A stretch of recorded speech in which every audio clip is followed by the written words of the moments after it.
Assalamualaikum, tes suara dulu teman-teman, tolong dites suaranya. Tolong dikasih saya kode jempol kalau suaranya bagus. Tes 1, tes suaranya bagus. Kalau bagus sekali kasih 2, kalau bagus banget kasih 3. Untuk menjelas supaya suaranya bisa lebih tepat. Kita akan mulai sekitar 1 menit dari sekarang. Saya masih ngecek dulu suara. Teman-teman yang di rumah, yang di manapun di seluruh Indonesia, mohon kabarnya.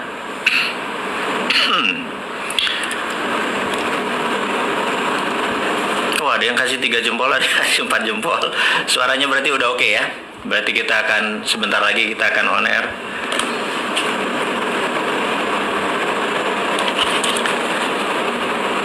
Saya nyari bolpen dulu. Biasa penyakit ini, penyakit generasi kolonial, apa-apa harus dicatat, apa-apa harus ada kertasnya, dan ini penyakit lama dari saya.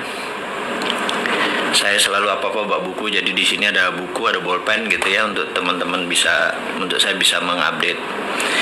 Oke, baik sahabat semua, ini jam berapa? Baik.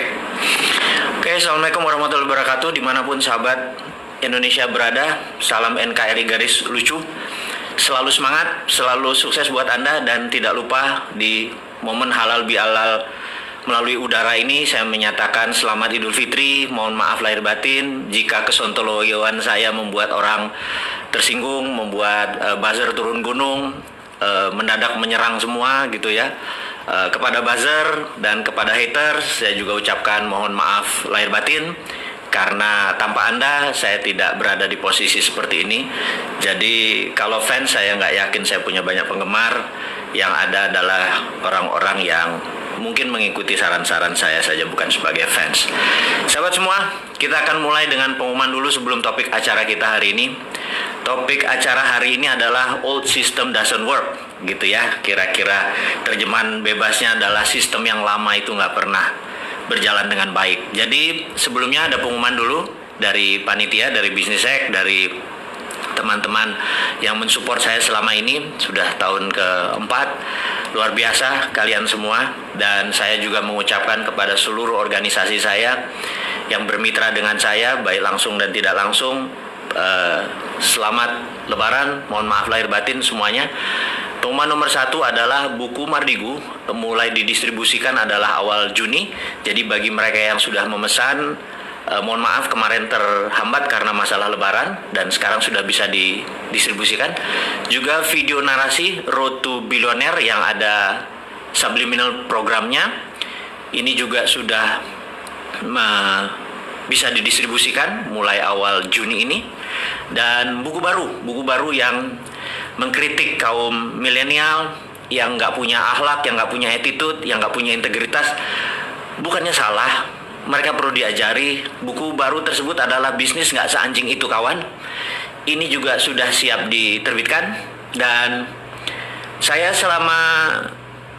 sebelum Lebaran ada pekerjaan saya diminta oleh beberapa teman, yaitu menulis buku Grand Theft Ferrari. Jadi sahabat semua tahu kalau mengikuti di Facebook, Grand Theft Ferrari baru 10 bab saya selesaikan, dan untuk menyelesaikan buku tersebut kira-kira memakan 25 bab kira-kira. Dan sahabat semua tahu bahwa saya bukan penulis profesional, saya hanya penulis amatir. Kayak kalau saya lagi stres, saya ngambil ketikan, saya mengetik dan mencurahkan ekspresi saya ke buku tersebut. Kalau saya ke diary saya dulu sebagai orang kampung ya, teman-teman yang angkatan saya nih, angkatan kolonial ini, kami TV aja masih ada satu TVRI aja gitu ya, dan masih hitam putih. Bisa dibayangkan kalau kita tinggal di kampung dulu. Saya di Palembang, di Sumatera Selatan, di Pendopo, Lirik, Prabu Mulih dan lain sebagainya. Kemudian pindah ke Balikpapan, beberapa lama di sana, SMP saya di sana. Jadi bisa dibayangkan tempat sepi, hutan, ikut orang tua sebagai ya ekonomi garis bawah lah gitu ya. Maka hiburan yang paling enak adalah saya waktu itu adalah membaca buku dan menulis diary. Jadi itu hiburan saya yang paling banyak. Jadi menulis itu adalah bawaan saya dari kecil, menulis diary. Kemudian di tahun 2009 sahabat saya memperkenalkan saya dengan Facebook. Kemudian disitulah saya menumpahkan diary saya. Tetapi karena ini sifatnya publik, saya tidak menggunakan nama asli atau lokasi asli, tapi peristiwanya asli.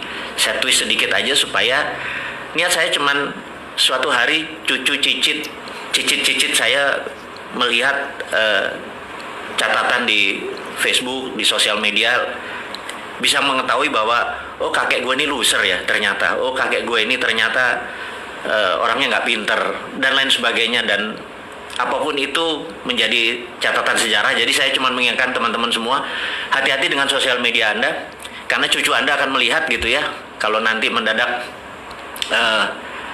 Anda dilihat gitu, wah jemuran belum kering gitu ya, motor belum dicuci gitu ya, cucu-cucu cicit kita bilang, ya elah kakek gue garing amat hidupnya gitu ya. Jangan sampai kayak gitu. Jadi tolong sosial media dibersihkan, di kata-katanya bagus, penuh pelajaran buat generasi mendatang dan tentunya generasi saat ini. Jadi menulis sekali lagi adalah bentuk ekspresi saya untuk stress relief atau apa ya, writing therapy tersebut.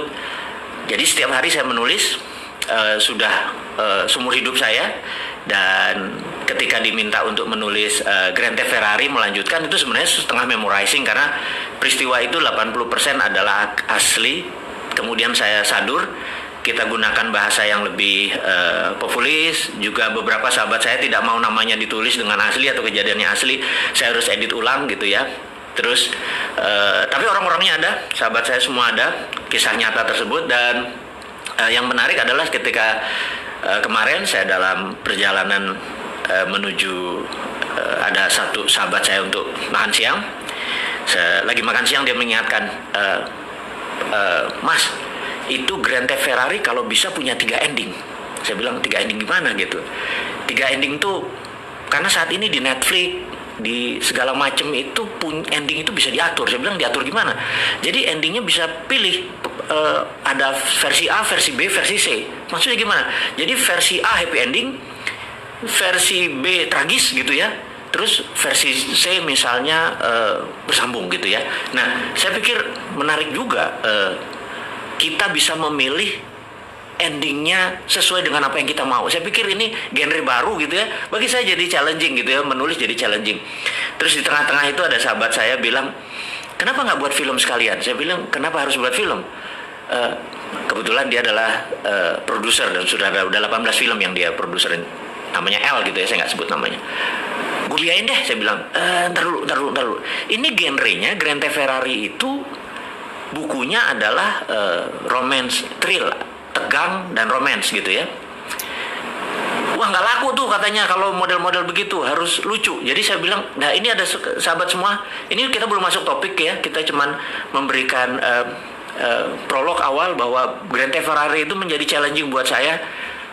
Untuk pertama kali dalam hidup saya menulis langsung 2, jadi 1 untuk buku Grand Theft Ferrari yang akan diterbitkan di dalam bentuk cetakan. Yang kedua, saya membuat langsung skrip filmnya, karena skrip film ini bentuknya dialog. Kalau kita menulis dengan novel itu peristiwanya harus kita rinci sehingga seorang bisa ngefeel gitu ya, rincikan momennya, situasinya, ketegangannya dan lain sebagainya. Tapi kalau membuat skrip film itu bukan sekedar menulis peristiwanya di mana, tapi juga kita membuat dialognya, karena banyak dialog. Jadi saya menulis langsung 2, jadi belum pernah dalam sejarah hidup saya menulis langsung 2, jadi dipakai 2 komputer. Yang satu saya menulis tentang Grand Theft Ferrari yang thrill, yang tegang dengan romance.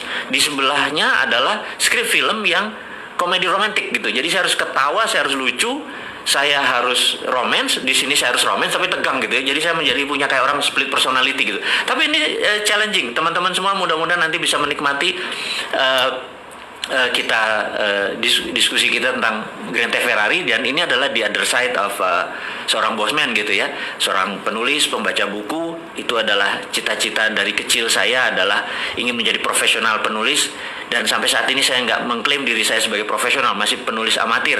Karena bagi saya kalau penulis profesional itu mungkin udah buat laku bukunya udah ratusan ribu atau mungkin jutaan gitu ya. Oke sahabat semua, terakhir dari pengumuman hari ini sebelum kita masuk ke topik kita adalah ucapan bela sungkawa saya terhadap tindakan rasisme oleh polisi di Amerika dan gerakan-gerakan rakyat kulit berwarna yang menentang rezim Trump, yang Trump sangat superior, white supremacist. Dan ini terjadi puncaknya akhirnya setelah 3,5 tahun berkuasa, mereka repress, memendam, dan akhirnya meledak juga di seluruh tempat di Amerika. Dan ini adalah atas nama humanitarian, atas nama kemanusiaan.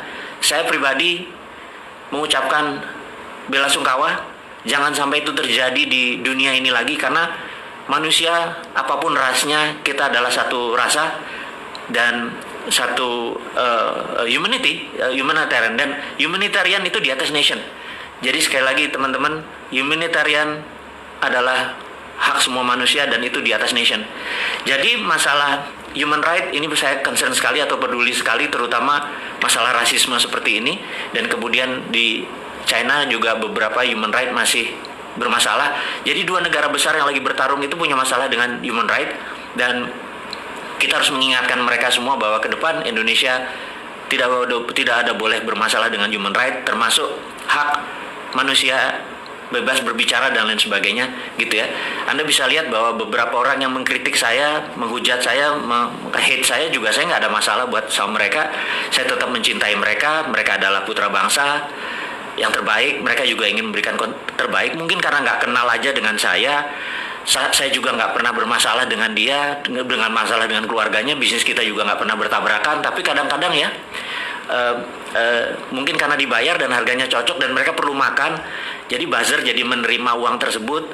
Saya maafin aja semuanya karena mereka nggak tahu gitu ya tujuannya apakah bosman ini. Mereka takut sekali bosman ini akan berpolitik gitu ya. Saya garansi sahabat semua, saya nggak akan masuk ke dunia politik.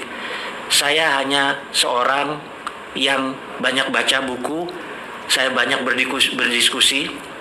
Sahabat saya yang memiliki kepakaran itu banyak, dan kita menggunakan bahasa populis di sosial media, di YouTube, hanya untuk mendidik sahabat semua agar nanti tahun 2024 nanti Anda memilih yang terbaik. Kalau perlu Andalah orang-orang tersebut yang menjadi terbaik. Nggak ada niat saya untuk menjadi fronting atau orang di depan, tetapi keilmuan saya akan berikan kepada Anda semua. Hati saya tulus. Anda bisa lihat bahwa saya nggak ada niatan apapun. Saya pebisnis as usual. Saya adalah orang yang orientasinya adalah make people happy. Cuman itu toh. Jadi kalau ada orang make me sad, jangan harap saya akan balas gitu ya. Jadi sahabat semua, saat ini memang banyak yang menyerang bosman. Saya mengerti. Ada gerakan anti membangun kesadaran bernegara. Jadi saya dan beberapa dan sahabat semua yang mendengar, mengikuti, Anda adalah pahlawan membangun kesadaran berbangsa. Kita tahu 20 tahun terakhir kita lemah sekali berbangsa dan bernegara. Lemah, bukan salah. Tapi ke depan kita harus menjadi bangsa yang besar. Kita harus menjadi bangsa yang baru. Kita nggak boleh bergantung kepada bangsa lain selain bangsa kita sendiri. Jadi cintai bangsa kita sendiri, walaupun dia membenci kita, menghujat kita, membuka aib kita. Dipaksa itu juga aibnya dibuka gitu ya. Dan suatu hari mereka akan mengerti. Jadi karena saya atau kalian tidak membalas, saya ucapkan terima kasih. Saya tahu ada gerakan yang anti kita ini menjadi sukses. Anti ya. Jadi banyak sekali orang saat ini ingin Indonesia tidak berdaulat.